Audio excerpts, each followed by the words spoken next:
A few minutes ago, Rusty Sneiderman's brother and the district attorney spoke to reporters. Channel 2's Jody Fleischer continues our live Team 2 coverage from the DeKalb County Courthouse. Jody.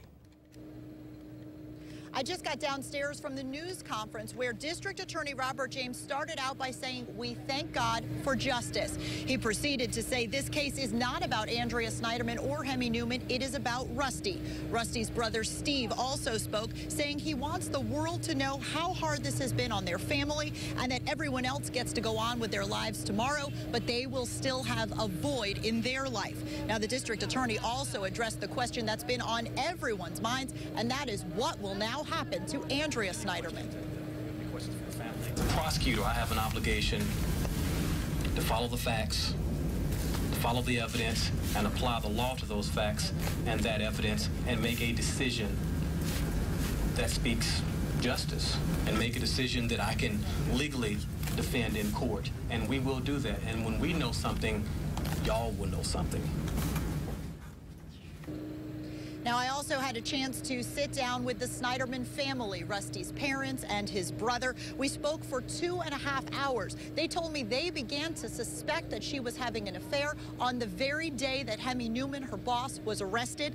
And they say ever since then they have been waiting for these answers. This trial has given them some of those, but they hope the investigation of Andrea Sneiderman will continue. I knew coming down here that this was going to be horrible. And it's been far worse than I ever imagined. When Steve Sneiderman lost his only brother, Rusty, he was devastated. But the pain he felt in November 2010 is just as raw today after what he calls the ultimate betrayal by his sister-in-law, Andrea. It doesn't take a PhD to make those kinds of connections. You know, your boss killed your husband. The next question is, are you involved? Are you having an affair? And she was incensed. I'm outraged that we would even suggest such a thing. And now, more than a year after Hemi Newman's arrest, his murder trial offered those answers. Jurors saw Andrea Sneiderman just as incensed and outraged on the witness stand. Why were you protecting the defendant? I was not. Why didn't you mention his name? Have you seen what's happened to my life? I thought they got her at her worst, but I've seen that temper before. Don and Marilyn Sneiderman watched their daughter-in-law with anger and a little bit of surprise. She was combative, belligerent.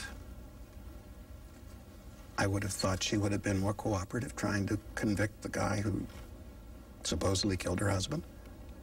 And she didn't do that.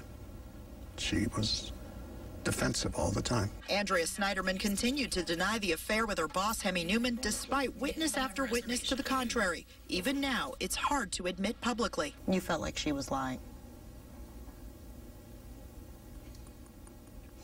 And the testimony that she called her father-in-law and 3 friends to say Rusty had been shot before she was supposed to have known that information could only mean one thing. She's involved.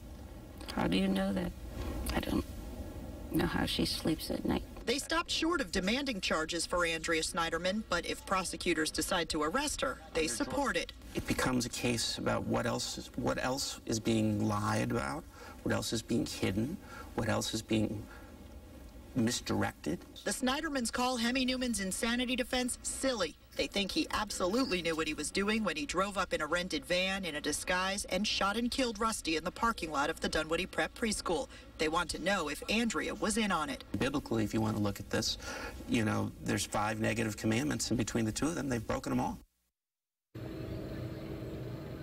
And within the last 15 minutes, we got a statement from Andrea Sneiderman's attorney. They say on her behalf that she is grateful and relieved by the verdict and the sentence. She believes justice has been served, but nothing will bring Rusty back. And she says she will not be making any public appearances because this has been such a difficult time. Reporting live at the DeKalb County Courthouse, Jody Fleischer, Channel 2 Action News.